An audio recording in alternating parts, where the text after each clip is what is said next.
Hi folks, Jeremy here. This is the Legend of Zelda Breath of the Wild Stop Clock Rewind trailer. This is the first time I've done something like this, so please give me feedback and let me know what you think. There's a lot going on in the trailer. There are so many details that I thought I'd go through and pause the video at certain moments to give us all a closer look at what can easily be missed on first viewing. Much is self-explanatory in terms of new and old gameplay mechanics for Link that we see in this gameplay trailer, so I'm not going to pause and talk about everything. Instead, I'm going to stop at the moments where we're shown new things that aren't as obvious at first glance. Perhaps there are hints as to when in the Zelda timeline this game takes place, as well as relevant storyline Easter eggs. Let's jump right in. The first thing we notice is the expansiveness of this new Hyrule overworld.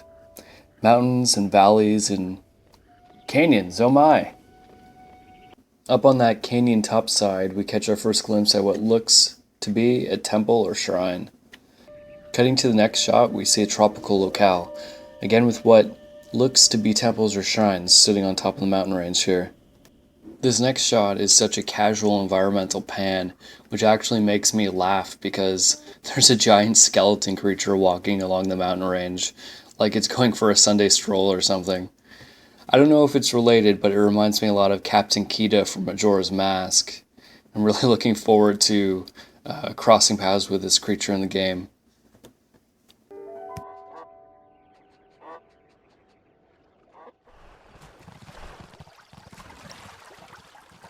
This area may be completely unrelated, but is reminiscent of Kakariko Village in Twilight Princess.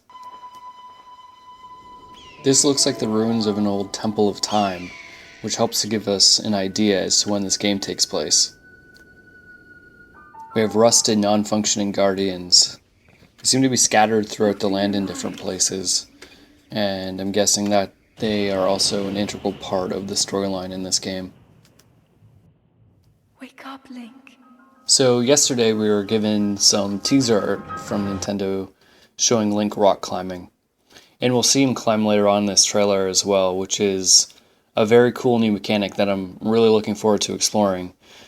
But this next one is also very awesome and reminiscent of Skyward Sword and Wind Waker. We get to hang glide off of Hyrule mountaintops, which is totally crazy, but it's going to be a whole lot of fun.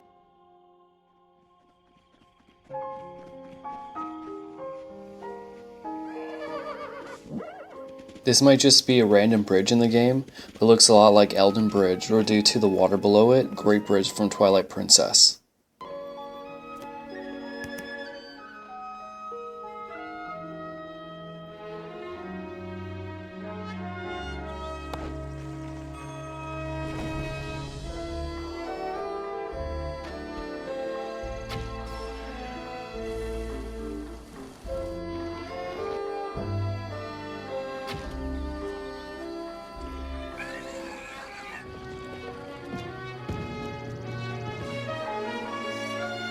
This looks like the ice rod, which we've seen in many Zelda games.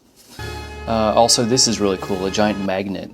This reminds me of the magnet gloves in the Oracle games, and it should be very interesting to see what sort of puzzles will require this item.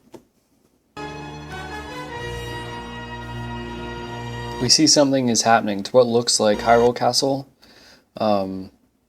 It looks like the main Hyrule Castle anyways, the Hyrule Castle from Twilight Princess perhaps. Looks like some big bad is flying around, and obviously this is integral to the storyline of the game.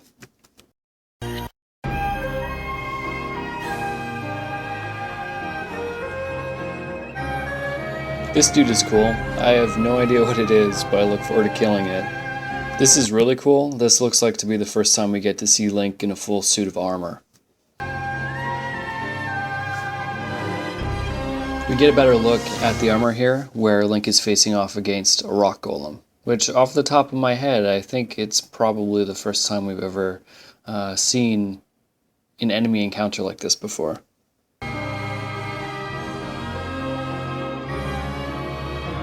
There seems to be a growing theme in the Zelda games of ancient technology. We've seen it in Wind Waker, Twilight Princess, as well as Skyward Sword, and in Breath of the Wild, it seems to also play a very prominent role in the way of the Sheikah slates and how they interface with the pedestals, like this one.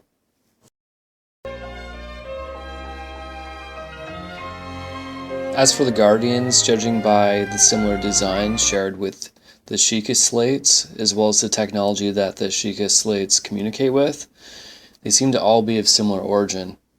As the name suggests, the Guardians must be protecting something important, perhaps something that the Sheikah have hidden, and only the hero would be able to gain access by defeating these Guardians. That's all for now. There's an additional wealth of hints and clues about this new game in the gameplay demo that we saw only a couple of hours ago. We have a new old man. We have even seen a Korok, which we haven't seen since Wind Waker. Coupled with the temples and shrines on the cliff tops, could this possibly suggest that we're looking at a post-Wind Waker Zelda game where the oceans have receded? Only time will tell. If you like this video and you'd like to see more content like this, please give it a thumbs up and subscribe. If you hate it, give it a thumbs down. Either way, feel free to comment and give me feedback down below. Thanks for watching.